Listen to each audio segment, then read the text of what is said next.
The Grim Reaper is known as an entity that guides the souls of the dead. The god of death had once announced that any reaper who successfully guides 10,000 souls would be granted a single wish as a reward. After some time, one such reaper stood before the god of death. He asked him if he had finally collected the 10,000 souls. The reaper's name was Kai, and he nodded with a yes.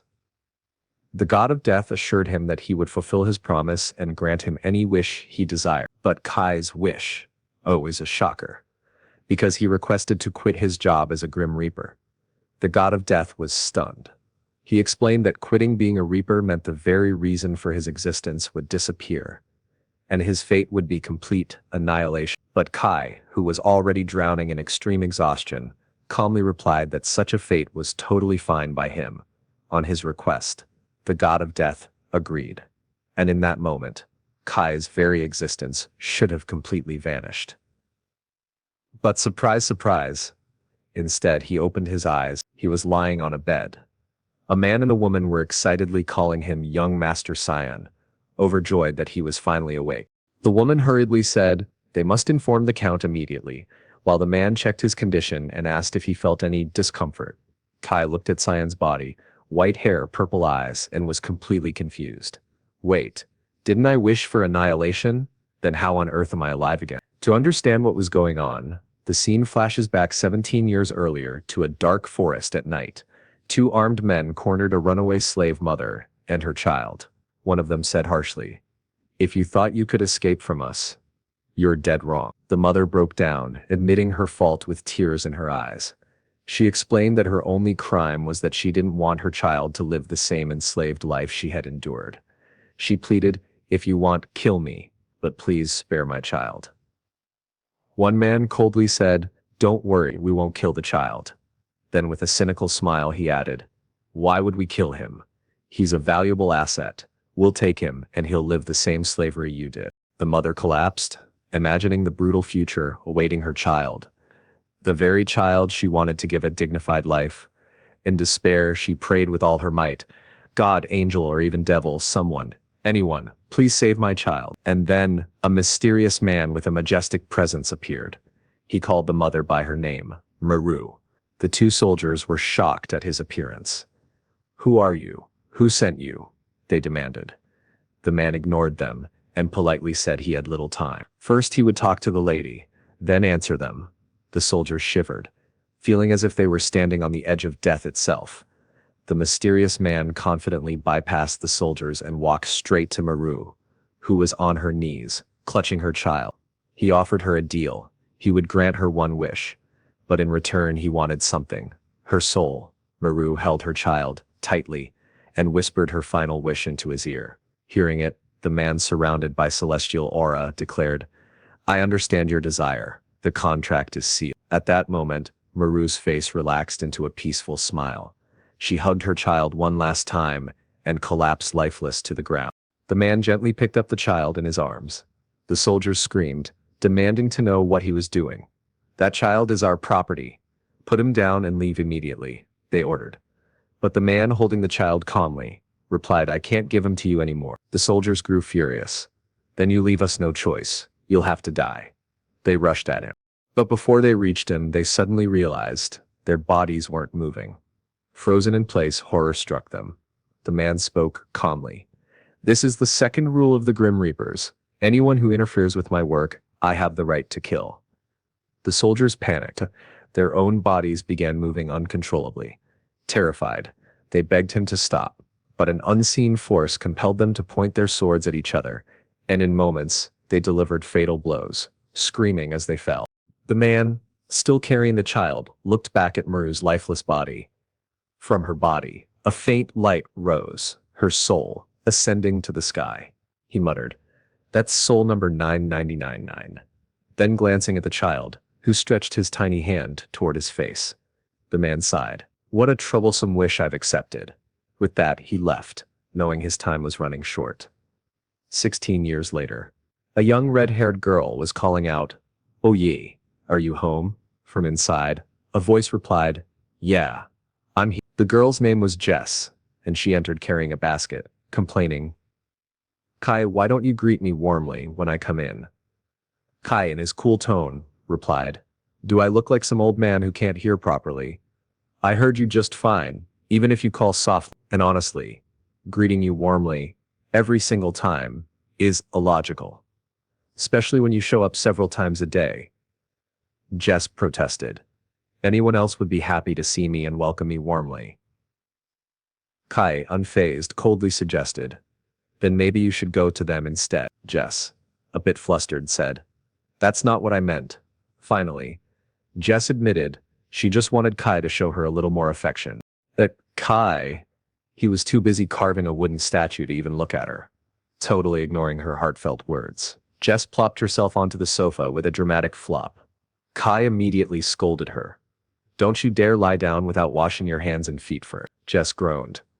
Ugh, you're such a strict person. Kai calmly asked why she had come. Jess explained that her mother wasn't feeling well. Her left arm had been hurting since last night, and the pain didn't go away even after waking up. At this, Kai stopped carving the statue. He promised he would come later to check on her mother. Jess thanked him deeply, expressing her constant gratitude for all the help he gave. Then she mentioned she was heading to the mountains to gather herbs. After Jess left, Kai went to her house. Her mother, whom Kai in his mind called Miu, greeted him warmly and even offered him freshly baked bread. But instead of smiling back, Kai looked at her, and then snapped his fingers. Instantly, the woman froze and collapsed to the floor like a lifeless doll. Kai examined her motionless body and muttered to himself that using cheap wood had been a mistake. The material had already started to rot. He placed his hand on her and began inspecting the decay using a mysterious power. Just then, Jess returned. There she saw him, hovering over her mother's body. Shocked, she asked, "What are you doing?" Kai realized he had made a mistake. He'd been so focused on the repair process that he hadn't even noticed her approaching. Jess assumed he was treating her mother, just like he had promised. Kai nodded and said yes. He had been the one to call her here. Jess was surprised he had come so quickly. Then she noticed something strange. Her mother wasn't there. She pointed to a large doll lying on the floor and said, "That looks just like my mother." In Jess's mind, terrifying threads of truth began to connect. She remembered her mother's arm pain. She remembered what she had told Kai earlier. Hesitantly, she asked, "Wait, is this doll actually my mother?" Kai's silence only fueled her horror. She pressed him again, begging, "Don't tell me this wooden piece is connected to my mother's pain." His silence confirmed it. Panicked, Jess cried out, "So my mother is just a doll." She suddenly realized the horrifying truth. What she thought was treatment was nothing more than replacing parts of a doll. Her terror only deepened as she thought, what if the entire village was like this? She staggered backward, begging Kai to deny it. But Kai decided he could no longer hide the truth. She was mature enough now to understand the logic behind what he had done. He snapped his fingers again, and before her eyes, a horrifying scene unfolded. The truth of the entire village was revealed. Jess gasped in shock. "They're all dolls?" Kai confirmed it. The mother she had known, and every single person in this village, they were all his creations. This shocking confession forced Jess to ask him directly, "Then who are you really?" Kai began to explain. 16 years ago, her mother had made a deal with him, betting her very soul. Her dying wish was simple, that her daughter, Jess, should live a life free from harm. That she should never endure humiliation like her mother had, but instead live surrounded by love. Kai added that he knew, even saints among humans cannot live a life filled only with love. So to honor that wish, he created an entire village, a village designed to ensure Jess would never be hurt. Jess broke down. In despair, she asked, "Does this mean my whole life has been a lie?"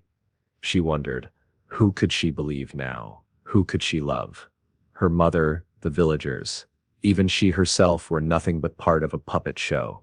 In her despair, Jess began to doubt her very existence. Directly, she asked, "Am I also one of your creations? Am I just a doll too?" Kai reassured her, "No, you are not a doll. I built this entire village for you." But Jess could no longer believe him. In a desperate attempt to prove her own reality, she grabbed a dagger and demanded proof that she wasn't a doll. She pressed the blade to her neck and made a small cut. When she saw blood flowing, she finally let out a relieved sigh, confirming to herself that she had always been a real human. Falling into Kai's arms, she asked weakly, "Why? Why did you do all this?" Kai responded with a question of his own. "Was your life until now miserable?" Through her tears, Jess admitted softly, "No, I was happy." But then Jess realized her so-called happiness had been nothing but a lie. How could she accept that everyone she loved was fake? With sorrowful eyes, she looked at Kai and offered to make a deal with him too. "I want to make a deal," she repeated. Kai warned her, "The price of a deal is always your soul." But Jess insisted he move forward. Kai asked, "Fine. What's your wish?" Jess spoke with trembling words, "You're the only real person in my life. If even you forget me, then there'll be no one left in this world who remembers me. So please, I beg you, always remember me. Tell me, is that request too much?" Her words touched Kai deeply. He agreed to the deal and declared the contract is sealed. Jess sighed in relief, thanked him sincerely, and then collapsed lifelessly onto the ground. Her soul became Kai's 100th soul. After Jess's death, Kai burned down the village he had created for her. Without her, the place was meaningless. Just an empty stage for a show that had ended. Flames consumed it quickly. At that moment, Kai noticed the god of death, Shainos, watching him. Shainos remarked how Kai looked unusually sad. He even wondered aloud, "Did you have special feelings for that girl?" Kai quickly denied it. Then he told Shainos to fulfill his promise. Shainos pretended to forget, scratching his head, and then laughed. "Of course I remember." But when he saw Kai's furious face, Shainos grew serious. Kai reminded him he had promised that after guiding 100 souls, he would grant him one wish. Shainos explained that it was just a general rule he made up to boost the efficiency of the Reapers. Still, he agreed to grant Kai's wish and asked what it was. Kai repeated his wish. He wanted to quit his job. Shainos was shocked and reminded him quitting as a Reaper meant total annihilation. But Kai replied calmly, "I've already faced death 10,000 times." When Shainos asked, "Are you tired?" Kai confirmed it. Here, the truth was revealed. Kai was a unique Reaper. Normally, when a human soul becomes a Reaper, all of their memories are erased, transforming them into a grim Reaper. But Kai had retained all of his memory. That difference forced him to take a unique approach, making deals with souls instead of dragging them away by force. He would fulfill their final wishes, so they would peacefully follow him. Even souls who had died unjustly came to accept their fate this way.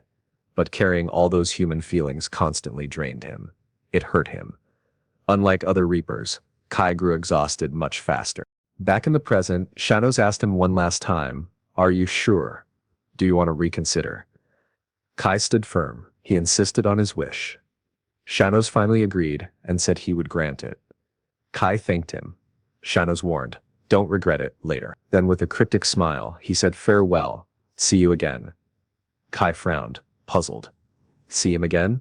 That shouldn't be possible. Once annihilated, he'd vanish forever. But instead of annihilation, Kai suddenly felt his body grow heavy. Voices echoed around him. Doctors were discussing a patient's condition. "It's a miracle he's even breathing," one said. Then suddenly, one of them noticed. The patient, whose name was Cien, had moved. Excitement filled the room. Someone shouted, "Young master has opened his eyes." Kai had awakened in the body of a young nobleman. Confused about his identity, he looked at the people gathered around his bed. The doctor reassured them that, despite his injuries, his life was no longer in danger. But then, an angry white-haired man grabbed his clothes and attacked him. "You pathetic son. How could you do this without thinking about our feelings?"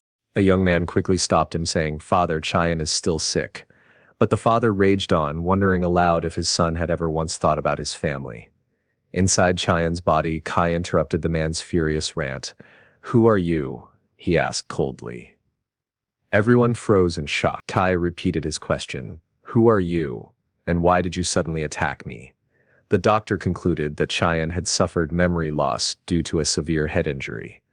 When Cien's father, Count Shureiton, asked if there was a cure, the doctor replied, "No solution. We can only wait and see if his memory returns naturally." His elder brother, Shureiton, asked if there were any other problems. The doctor reassured him that physically Cien's condition was surprisingly good, with no life-threatening injury. In that moment, Kai realized he had been reborn into the body of a man named Cien, and he concluded that the one responsible was none other than the god of death, Shainos. When his brother Lucien came over to ask how he was feeling, Kai replied coldly, "Leave the room and stop asking useless questions." He also told his father and the doctor to leave the room. He complained that their loud voices were giving him a headache and demanded that everyone get out. Faced with this strange behavior, they all decided it was best to let him rest and quietly left. The moment he was alone, Kai summoned Shainos, who instantly popped up right in front of him. Shainos cheerfully asked, "Were you looking for me?" Kai, fuming with anger, confronted him. "What the hell is the meaning of all this?" Shainos calmly replied that he had granted Kai's wish. He explained, "You wished to end your life as a Grim Reaper, and that's exactly what I did." This twisted interpretation made Kai so furious, he actually asked if he could kill him. Then he demanded to know what happened to the original owner of this body. Shainos explained that the boy had died. He elaborated that the boy was supposed to die in an accident. And just as his soul left the body, he inserted Kai's soul into it. Perfect timing. Kai, still not understanding why he was forced into a human body, pressed him for answer. That's when Shainos revealed his true motive, with a sly grin. "If your existence had simply vanished, where's the fun in that?" When Kai asked if he did all this just for fun, Shainos shamelessly admitted, yes. Before disappearing, Shainos sarcastically wished him good luck with his new fun life. Kai shouted, trying to stop him, but Shainos left anyway. Kai was left boiling with rage, while Shainos decided it would be wiser to stay out of sight until things calmed down. Even days later, Kai's anger hadn't cooled, especially since Shainos didn't show up no matter how many times he called. Eventually, Kai decided to cut ties with him completely and go his own way. While living in the mansion, Kai could something odd. All the servants trembled in fear whenever they saw him, avoiding eye contact at all costs. From this, he concluded that the body's original owner, Cien, must have been a filthy, abusive man. One day, Kai spotted a small maid, the same girl who often brought him food. She was carrying a bucket of water when she slipped, spilling it everywhere. Her name was Peck, terrified. She instantly started begging for forgiveness like she was about to be executed. Kai walked over and asked why her face was filled with so much fear. The poor girl screamed in panic at his approach. Flashback time. Count Shureiton, the second son of the Count, was once known for his angelic beauty as a child. But his true face soon revealed itself. Records showed he was unbelievably cruel. At just 11 years old, he burned out a maid's eyes simply because she smiled at him. From then on, countless servants ended up injured, disfigured, or near death at his hands. Sometimes they were beaten so badly they were simply thrown out. Because of this brutality, everyone began calling him the little demon of the Count's house. Back in the present, Peck feared the worst, thinking he might cut off her hands or feet. Instead, Kai calmly asked her to give him her hand. Trembling, she extended it, still begging for mercy. But Kai surprised her. He healed her wounded hands. Then he told her, "This is just first aid. Get it treated properly, or the scars will stay." He didn't stop there. He even pointed out a few loose threads and dust on her clothes, and told her to keep herself clean. Another maid rushed to Peck's side, while Peck, still in shock, ran away. Watching her go, Kai thought she reminded him of Jazid, because of her age and clumsy nature. Later, the maids were gossiping about how strangely young Master Cien had been behaving. One said maybe he had seen the gates of hell and decided to repent. Another sarcastically joked that judging by his demonic temper, perhaps hell itself had kicked him back out. Peck quickly defended him, saying, "Young Master is not demonic at all. He's an angel." She told them how he took care of her when she fell, fixed her appearance, and sometimes even gave her tasty food. According to her, he was kind and wonderful, and the old rumors were all lies. The other maids weren't fully convinced, but they admitted Cien seemed kinder now. After all, how else could Peck still be around, despite her constant mistakes?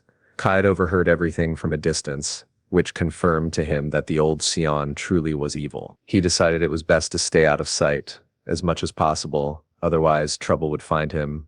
After that, he started spending time in the mansion's beautiful, well-maintained garden, admiring the intricate sculptures and neat landscaping. He found a piece of wood in a sunny spot and began carving. The warm and pleasant place felt like the perfect workshop. Remembering Jezid and the love of spring season they once shared, Kai sighed softly. Suddenly, an old gardener appeared, and apologized for forgetting to clean the area. But then he froze, his eyes locked on the statue Kai had just finished. It was a flawless replica of Joseph. The precision and beauty of the statue left the gardener stunned. Who could be such a skilled sculptor? He wondered in disbelief. Kai looked at the statue and whispered with determination that he would never forget Joseph in this new life, whether it turned out to be long or short. In this way, he fulfilled his final promise to him. That evening, Count Shureiton sat in his office, surprised that so many nobles had confirmed their attendance at what was supposed to be a small social gathering. His aide explained that the reason was a rumor. The former Duke Farhan was expected to attend. The Count was astonished and shocked. Later, Lucien informed his brother Kai that guests would soon be arriving at the mansion. He explained it was just a little gathering for some nobles and their children, and their father wanted him to at least greet them. Uncharacteristically, Kai agreed to attend, surprising Lucien, who commented that Cien never liked such events. Kai replied that this time he would attend, so he could decide in the future how to handle such matters. Lucien advised him to take it easy, since he had only recently recovered. Before leaving, Lucien placed a hand on Kai's shoulder and expressed his genuine concern, a warm, unfamiliar sensation for Kai. It almost felt like family. A few days later, the party was held, and the turnout was unexpectedly huge. Count Shureiton welcomed Count Alo, who commented on the size of the crowd. Count Shureiton confirmed that the massive turnout was because the former Duke Farhan was attending, a man personally supported by the emperor. Count Alo further explained that the emperor had entrusted Duke Farhan with the task of selecting the crown princess. Naturally, every noble with a daughter was desperate to attend. Even nobles without daughters showed up, eager to catch the attention of the powerful and influential Duke Farhan. Count Shureiton joked that he hadn't realized the kingdom had so many young ladies, and the atmosphere was buzzing with excitement. During the party, Lucien, the Count's eldest son, approached and exchanged friendly greetings with Count Alo, who praised Lucien's talents in both studies and swordsmanship. With a regretful smile, he said it was a pity he didn't have a daughter to marry off to him. Soon after, another guest came forward to greet Count Shureiton, Viscount Cien. The man was infamous for being just a merchant. A decade ago, who then bought his noble title with immense wealth. Since then, he had expanded his influence ruthlessly, eliminating anyone who got in his way. Count Shureiton disliked him, seeing him as a perfect example of the dangers of money-driven power. The Viscount introduced his son, Horace, to Lucien. Then in a sarcastic tone, he asked Count Shureiton why his second son, Cien, wasn't present at the party. The Count instantly realized that the Viscount knew about Cien's past incident and was trying to provoke him. Before the Count could respond, Lucien quickly replied that Cien would be arriving soon, though inwardly he was wondering why his brother was running late. Meanwhile, inside the mansion, Kai, still in Cien's body, was completely lost. He had almost forgotten one odd little quirk about himself. His sense of direction was absolute garbage. After circling the mansion 10 times without finding the ballroom, and with not a single servant in sight to guide him, Kai shrugged and thought, the world won't end, because I'm absent. So, he sat down on the outer stairs and began watching the sunset, a view Jazid had always loved and insisted on seeing with him every evening. Looking at the sky, he remembered the promise he had made to her that he would always remember her just by looking at the sky. At that moment, an elderly man approached and asked why he was sitting there alone. Kai shot back in a sharp tone. Are you old because you've wasted your life asking obvious questions? Clearly, I'm watching the sunset. The man, rather than offended, was impressed by Kai's wit and sharp tongue. He admitted that he was curious, since Kai's perspective on the sunset felt deeper than that of an old man who had lived decades. For a boy of flesh and blood, it was quite strange. Rephrasing his question, the man asked, "Why is a young man sitting here alone in sorrow?" Kai answered bluntly, "I got lost." The man assumed Kai was just a guest, but Kai denied it, shocking him when he revealed his true identity. "I live here. I am the second son." The old man was stunned. The Count Shureiton's own son got lost in his own house. Kai just shrugged, replying casually, "Well, there's no law that says I can't, right?" The old man chuckled, accepting this strange logic with a smile. Then he offered, "All right then, why don't I guide you to the banquet hall? Honestly, I think I know the way better than you do." Kai thanked him and followed. As they walked, the man asked his name. Kai answered, and in return the older man introduced himself. Fitz Farhan. Kai frowned in annoyance. "Great. Another name I've got to remember? The Duke noticed his irritation and teased. You're a bit rude, but honestly, it's kind of refreshing. And you'd better remember my name, because I promise you won't regret knowing me. Meanwhile, Count Shureiton was growing worried inside the banquet hall. Lord Fitz had disappeared on his own. Lucien offered to go look for him since Cien still hadn't shown up, but before he could, his father pointed. Both of them were walking in together. The moment Cien stepped into the hall, Cien in Cien's body knew. Yep, trouble just found him. Count Shureiton's jaw dropped. How in the world did you end up arriving with Lord Fitz? Kai, completely shameless, tossed the blame right back. It's his fault. He's so loud he caused this whole commotion. Count hurried to welcome the Duke, who politely apologized for being late. The Count reassured him, saying everyone had been waiting. Fitz explained smoothly. The delay was my fault. I was busy guiding a little lost puppy. It hit Kai instantly. He was the lost puppy. His eyes widened as he snapped. Hey, you can't use me as your excuse. For the record, when you found me, you were already late. That cheeky reply made Count Shureiton's veins pop. He scolded his son for speaking rudely to Lord Fitz and bowed deeply, offering his sincerest apologies. I clearly failed to raise him properly. But the Duke just laughed. Oh, don't worry. I'm not bothered at all. In fact, it's been since I actually enjoyed myself like this. Thanks to this boy, the path here wasn't boring. Both the Count and Lucien were left blinking in disbelief. Lucien quickly stepped forward, introducing himself formally. Fitz now took a moment to observe both brothers. He recalled the rumors. One was a talented genius, the other a tiny demon who brought nothing but trouble. But seeing this so-called troublemaker, Fitz realized he wasn't exactly as the rumors described. Still, Fitz knew one brief meeting couldn't define a man. His years of experience had taught him to read character through words, actions, and most importantly, the look in their eyes. And in this boy Cien, he saw something immense. Something unusual, a power so vast even he couldn't measure it. Turning back to his old friend, the Count, Fitz smiled. You've raised your son exceptionally well. The Count blinked in shock. Compliments about Lucien were common, but about Cien, practically unheard of. Then the Duke requested a private word with the Count, but before that could happen, in barged Vivant Chick, practically shoving his introduction into Fitz's face. The Duke's response, a frosty dismissal. I've never even heard of that name, and frankly, I doubt any noble family carries it. The Vivant's face turned red with rage. He shot back, perhaps, my lord. You've grown out of touch with current affairs, spending too much time away from politics. Fitz smirked. True enough. The older I get, the less I want to involve myself in politics. Too many arrogant fools, after all. His words hit like daggers, clearly aimed at the Vivant. Enraged, the Vivant's son Horace stepped up. You're rude, he shouted at the Duke. The hall gasped. A mere Viscount's son daring to rebuke Duke Fitz.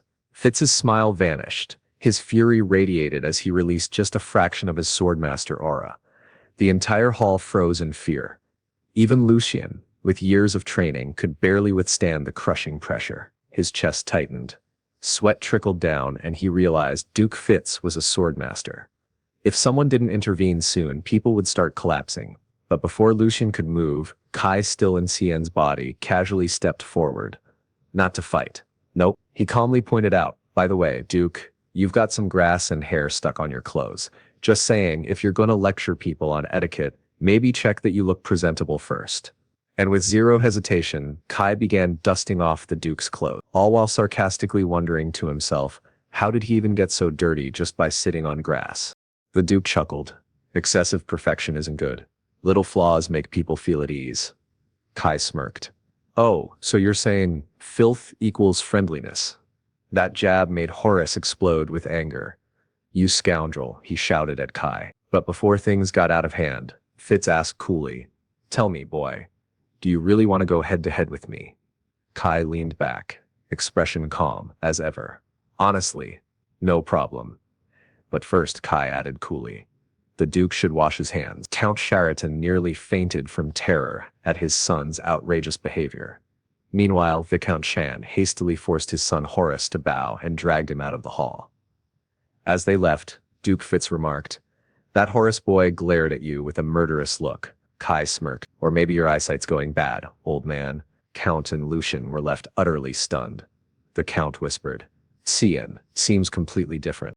The Duke then straightened, his tone turning serious again. He asked the Count for a private place to talk. As the two men walked away, Lucian called his brother over. With genuine concern, he asked, Are you all right? After all, you just faced the aura of a swordmaster. Kai reassured him simply, For now I'm fine.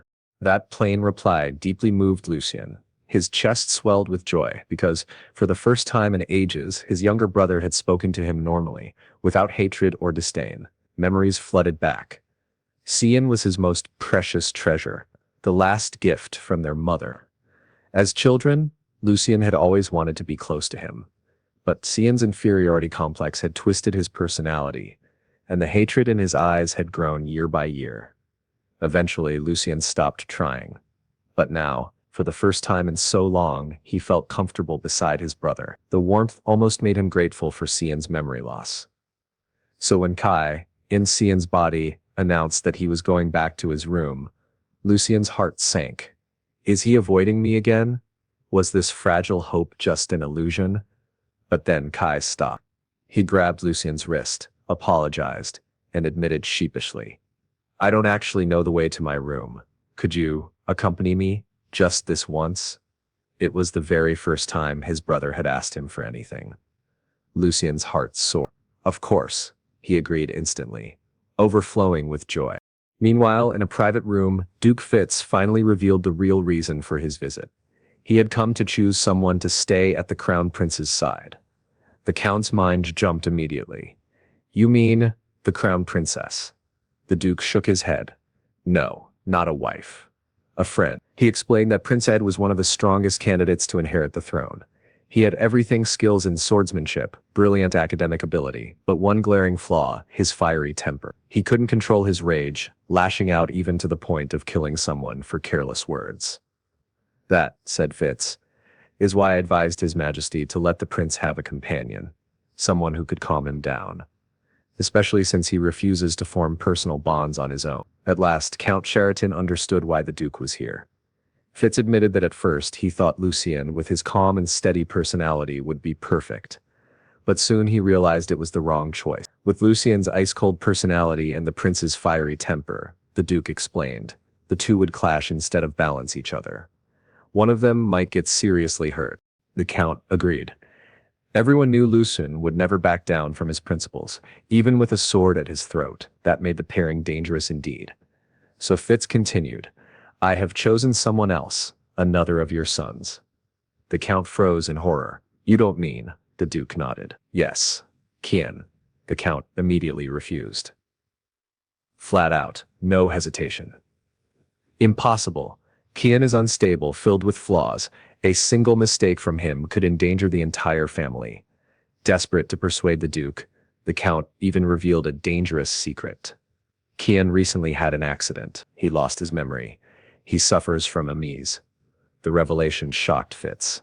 But instead of turning him away, it only deepened his admiration. How strange, he thought, that a boy with amnesia was so calm and composed, rather than frightened or agitated. Cien's eyes were starry and deep, convincing him that his judgment was not mistaken. This boy, Fitz declared, is a true gem. He told the Count, I see no problem with his memory loss. In fact, I believe I've made an excellent choice. Think it over, my friend. I like this boy very much. Later, Count Shureiton called both Lucian and Kai in Cien's body and explained what the Duke had discussed. The Duke had come looking for a suitable friend for Prince Ide. Kai inwardly scoffed. Seriously, a prince needs someone to go friend shopping for him. When Lucian asked why their father was telling them this, the Count revealed the bombshell. The Duke wants Cien to take on this task. Both Kai and Lucian were utterly shocked. Kai's first thought, this old Duke has officially gone senile. Meanwhile, Lucian flatly refused. Count tried to persuade him, saying this was for the family's benefit. But Lucian protested, refusing again, reminding him that Prince Ide was famous for his fiery temper and didn't tolerate even the tiniest mistake.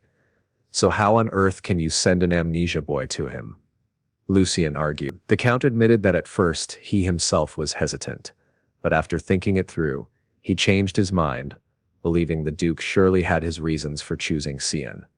Lucien then offered to go in his brother's place, but his father refused. And in the middle of this heated argument, Kai suddenly interrupted them, announcing boldly that he agreed to go.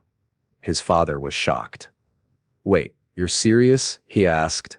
Kai justified his decision, saying this task didn't really sound that difficult. "All I have to do is meet the prince sometimes, chat a little. Doesn't sound like rocket science to me." Both Lucien and his father tried to warn him, telling him this could be dangerous, that even a tiny mistake could cost him his life. But Kai insisted on his position. He said, "Since I've always been a nuisance to the family and my nickname is literally Little Demon, this is finally a good chance for me to do something useful." Then he left the room, leaving behind a stunned father who began wondering if maybe, just maybe, his son really had changed. A few days later, Kai arrived at the Imperial Palace. He was amazed at the sheer size of the place. Then he saw Prince Eid practicing his swordsmanship. Kai decided not to interrupt and just waited quietly nearby. But under the warm sun, he soon dozed off. He was woken up by the prince's bold, commanding voice. "You've got guts sleeping in the prince's training ground." Kai casually asked him who he was, then tried to leave, but the prince stopped him. The prince asked Kai if he wanted a friend. To this, Kai bluntly replied, "Nah, I'll just leave and tell everyone you kicked me out. Don't need a friend like that." This reply made the prince furious. He pulled out his sword and pressed it against Kai's neck, warning him, "If you ever turn your back on me without permission again, I'll kill you."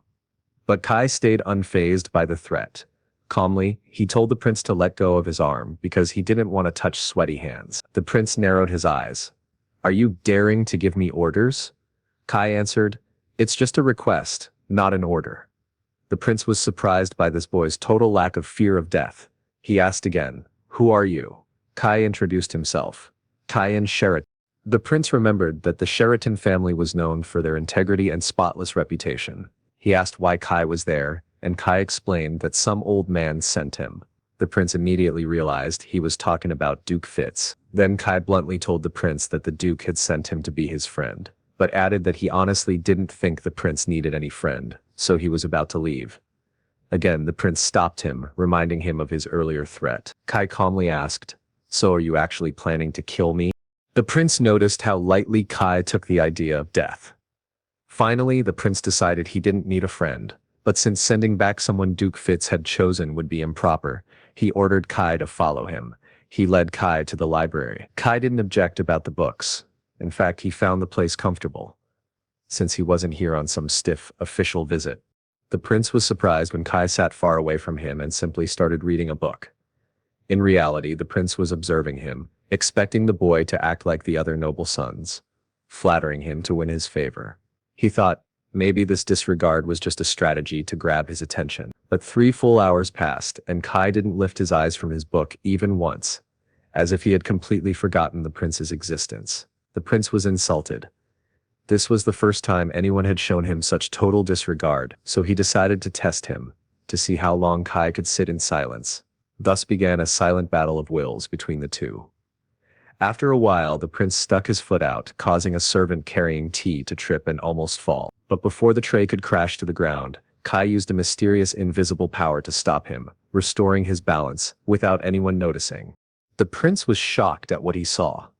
He couldn't figure out how the servant suddenly regained balance, without even lifting his eyes from the book. Kai casually advised the servant, "Always watch your step while walking." The prince wondered, wait, did Kai do that? But he quickly dismissed the idea. After finishing his tea, Kai announced that he was leaving, and would return the next day. The prince was surprised that this strange young man insisted on showing up daily, only to spend all his time reading. When asked why, Kai bluntly replied that, "For now I have to stay polite with my elders." The prince was left confused. Who is this mysterious guy? This routine went on for several days. Kai would arrive, sit down quietly, and read. Finally, one day the prince asked if Kai wanted to play instead of reading. By now, the prince had gotten used to this bizarre routine and thought, does he really not realize other people would sell their souls just to spend 1 second with me? Kai's attention was caught by the prince's book. He asked if the prince knew the story, and the prince replied that he did. Kai then mentioned he was interested in the art of doll making. The prince commented, "So, you're into this art too?" Kai nodded and said the story of the doll maker was fascinating. It was about a man who turned the whole world against him just to protect one woman. When Kai asked the prince's opinion of this man, the prince, without hesitation, declared, he was insane, a complete fool. Kai looked down at the book sadly, then agreed with the prince.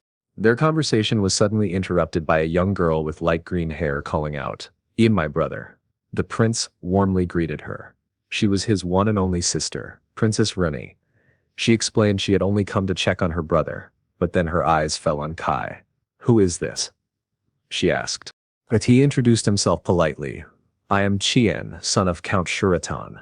Princess Ringy walked up to him, touched his face, and remarked, "You're even more beautiful than most women." Awkward silence. Kai internally, "Oh great, another handful." According to narration, Princess Rini was loved deeply by both the Emperor and Prince Eid. Because of this protection, she was reckless and fearless, always doing whatever she pleased. Kai didn't know all that yet, but from this short encounter he confirmed one thing: she was the type of person who drained your energy just by knowing her. So, he gave her a small bow and walked straight out, completely ignoring her. Princess Rini was shocked. She had just complimented him, and he ignored her. Furious, she shouted after her brother. The prince calmly told her, "You'll have to understand, he behaves the same way with me too." Rani was astonished. She explained that when her brother got angry, even she couldn't handle him. The thing her brother hated the most was being ignored. And yet somehow Kai ignored him and walked away unharmed. Her curiosity skyrocketed. She thought, unbelievable, this guy can ignore my brother and still live. I need to keep an eye on him. Later, back at Shureiton Mansion, Kai returned to his room and found his brother Lucien with another young man. Lucien welcomed him warmly and introduced his friend Cliff. Cliff smirked sarcastically, confirming that Kai really had lost his memory, and suggested Kai reintroduce himself. Kai did, and Cliff laughed, surprised that the so-called demonic boy was greeting him politely. Lucien scolded Cliff for his choice of words, then invited Kai to sit beside him, asking with concern how his day had been. Kai quipped, "You worry too much, like a mother." But then Kai noticed something strange about Cliff and asked Lucien if they were close. Lucien replied that they had been old friends for a long time. That's when Kai decided to give some advice. When someone clings too much to a dead person, their soul can't leave this world, he added.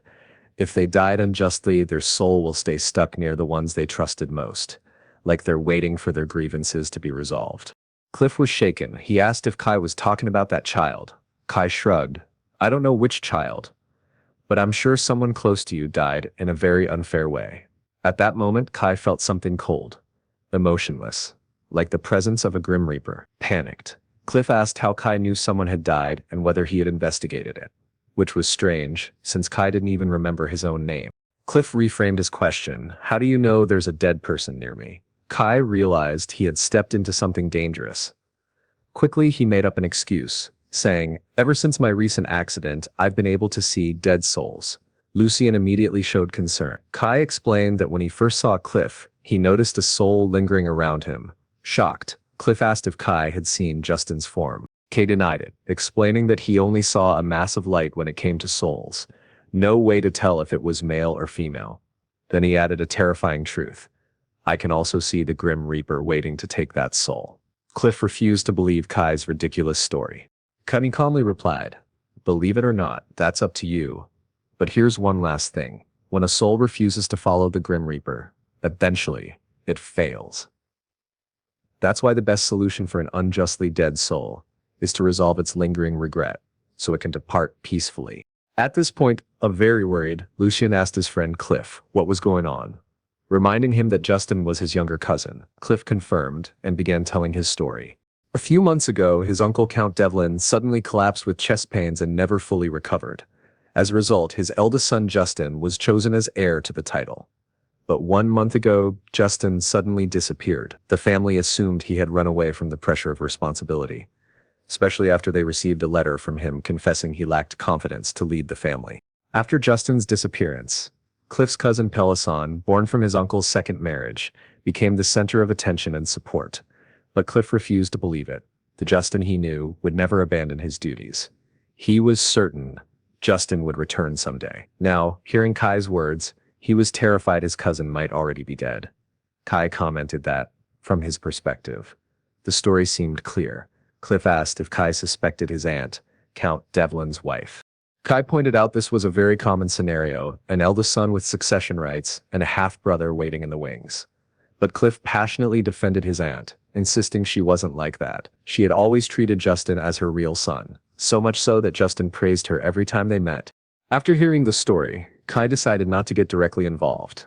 After all, the details of this lingering soul had nothing to do with him, but still, he felt annoyed. Seeing that sad, stuck soul made him think, maybe his old Grim Reaper sense of responsibility was still inside him.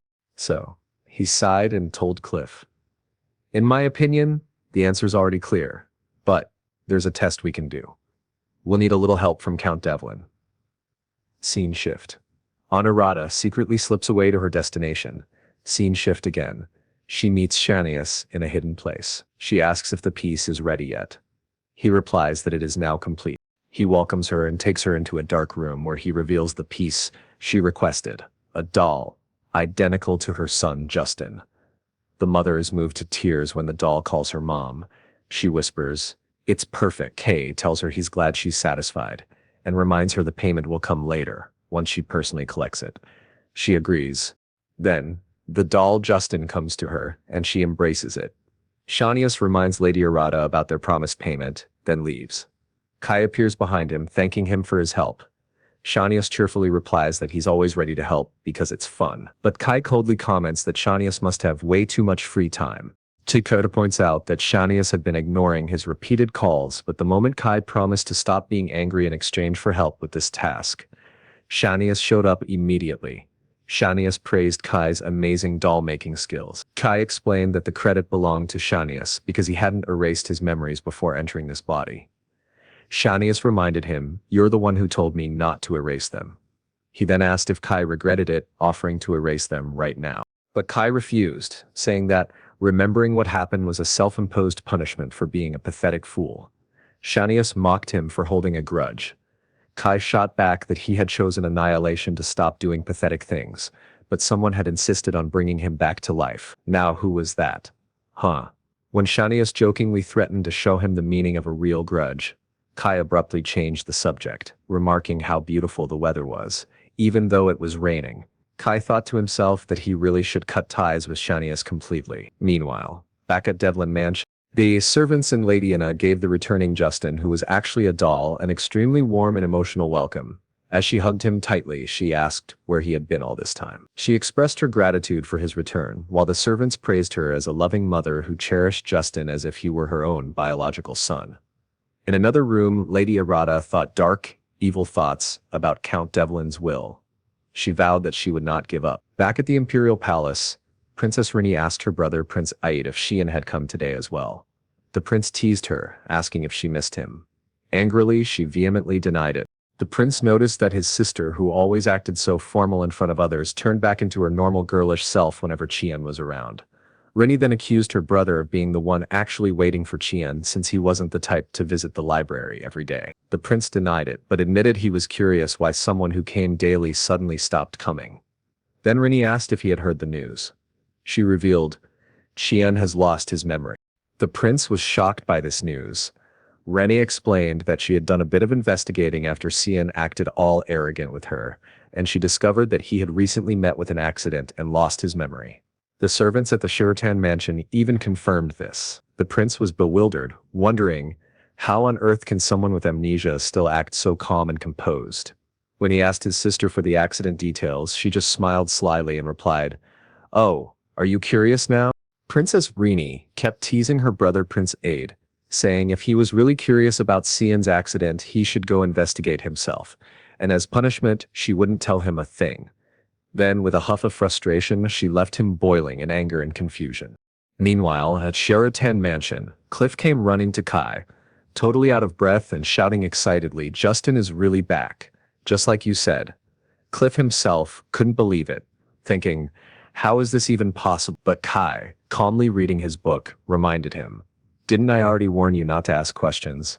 Cliff was still confused, stuck in disbelief, wondering if this return was really Justin. Unable to hold himself back, Cliff grabbed Kai by the arm, demanding answers. But Lucien immediately stepped in, telling his friend to stop, because he was bothering Cien. Kay repeated his warning firmly, that in this matter no questions would be allowed.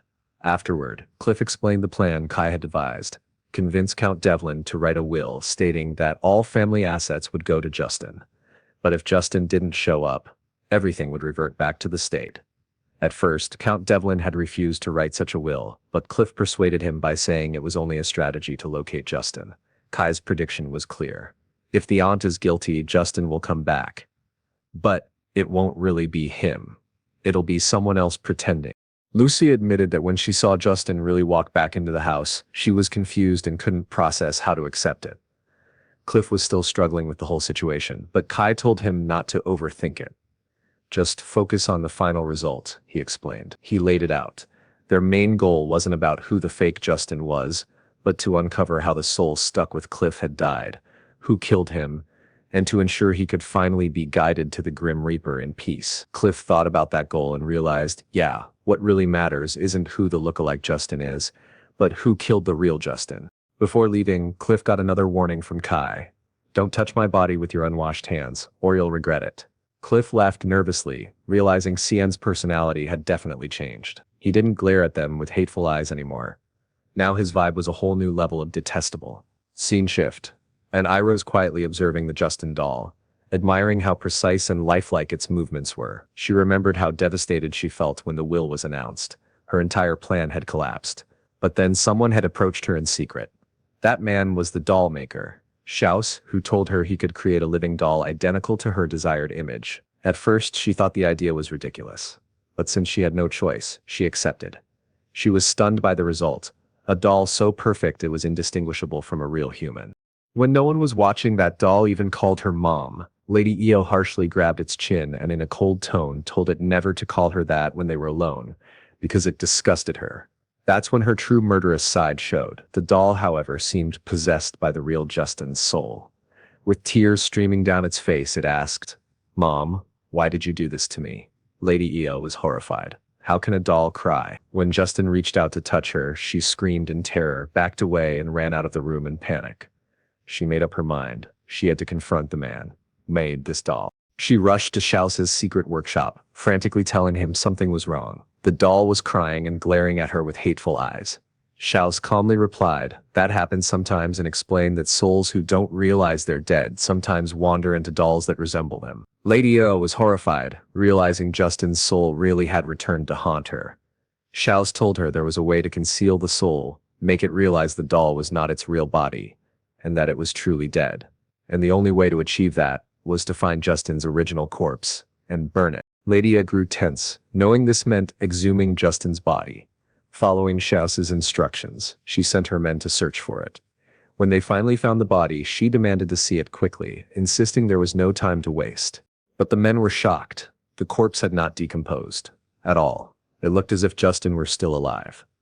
Even stranger, the stones tied to his body were different. At first they had bound him with many small stones, but now there was just one big stone. Lady A, too impatient to think about these strange details, ordered them to burn the body at once. But just as they were about to commit this crime, Kai suddenly appeared. He declared, "After committing the great sin of murder, now you're about to commit another, concealing the body. Tell me, if your identity is revealed, will it really change anything?" Lady A ordered her men to deal with him, but before they could harm him, Lucien intervened with his sword, warning them that any step toward his brother would cost them their lives. Then Cliff appeared, sarcastically adding, "Not like it matters. Everyone here is gonna die anyway." Lady Ia was shocked to see her nephew Cliff, and asked how he got there. Cliff coldly replied that he could no longer call her aunt, expressing his disgust that she could kill Justin, who had been loyal and loving toward her. He demanded to know why she committed such a heinous crime. Lady Ia broke down, screaming her confession. She hated him. She explained that she couldn't stand how her husband, Count Devlin, showered Justin with love and warmth while ignoring her own son, Palason. Her resentment grew into a death wish. She hated Justin for monopolizing his father's love. She claimed she couldn't bear to see her son deprived of his father's affection. And since she couldn't give him that love, at least she wanted to give him Count Devlin's wealth and status. She insisted everything she did was for her son. But Cliff confronted her with the truth, saying her motives were selfish and twisted. He explained that Count Devlin treated Justin kindly because he pitied him for losing his mother at such a young age. People don't normally commit murder out of jealousy when their children feel unloved. In the end, Cliff coldly declared that she killed Justin not for her son but to satisfy her own greed and thirst for status. When Cliff tried to drag her away for justice, Kai stopped him, telling him to wait. From the darkness, he called someone forth. Shocking everyone, Palison, Lady Ia's son, stepped into the light. His mother was stunned and asked what he was doing there. But then came the most shocking confession of all. Palison admitted he was the one who killed Justin. He explained that his mother wasn't the killer, he was. She only thought she was covering for him, but he couldn't hide his sin any longer. He revealed the truth of that night. He had followed his mother secretly, suspicious of her sneaking out. He saw her and her men throw his brother into the lake. But after she left, Justin crawled out of the water alive, having cut his ropes with a knife he found. When Justin saw Palison, he begged him for help. But in that moment, a horrifying thought entered Palison's mind.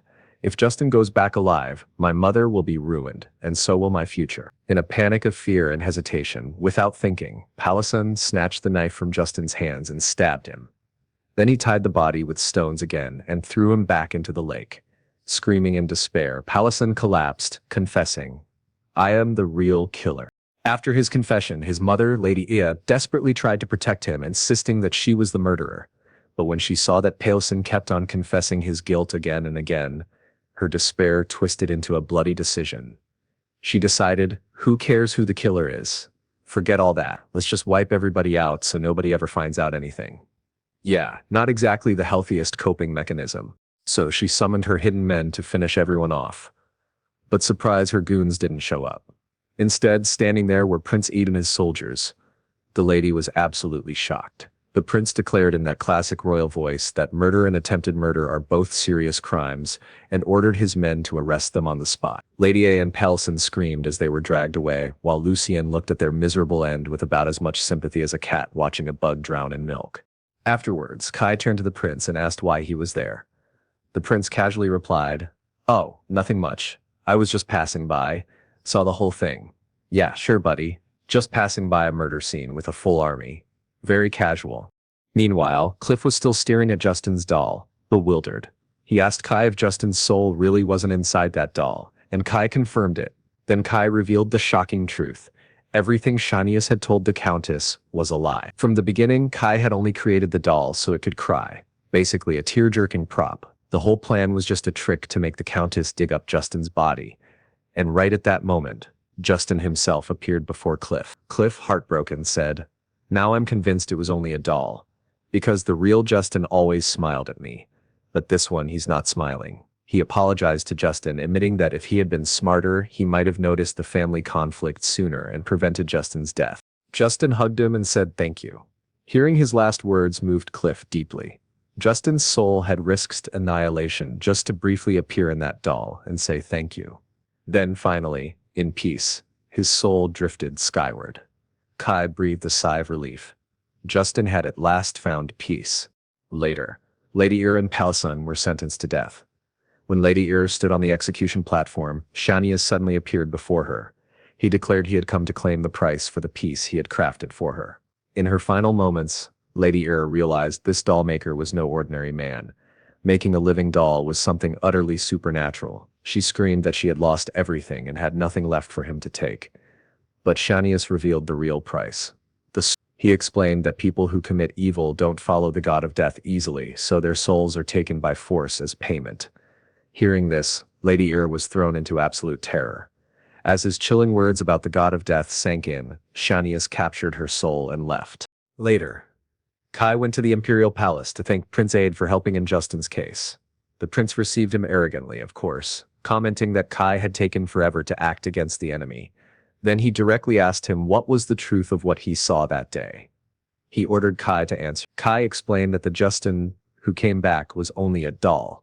The prince was surprised how could a doll move on its own, so Kai explained it was crafted using the doll magic written in the very book the prince had been reading. The prince then asked about the doll maker's location, but Kai feigned ignorance, claiming that man never stayed in one place and wasn't close to him anyway.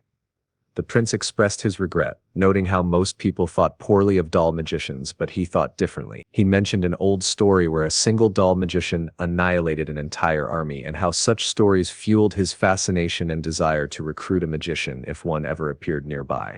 Kai quickly changed the topic and asked why the prince was at the crime scene that day. The prince got a little flustered. The truth was he had been heading to Seian Mansion to see Kai, and when he saw them leaving, he secretly followed. But pride wouldn't let him admit that, so he stuck to his original story, insisting it was all just a coincidence. Kai gave him a pitying look, clearly seeing through the lie, and commented that he was better at reading people's expressions than expected. Q. Prince feeling like a fool. As usual, whenever he talked to Kai, the prince was bewildered.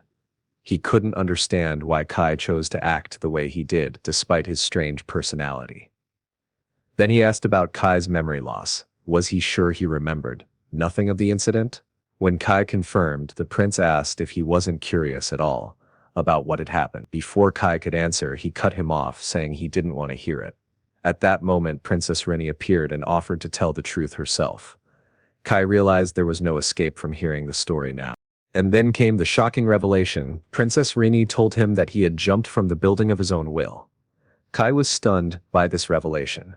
Later, Princess Rini complained to her brother that Cien's indifferent reaction to the news of his suicide attempt irritated her. She had worked so hard investigating just to break his composure.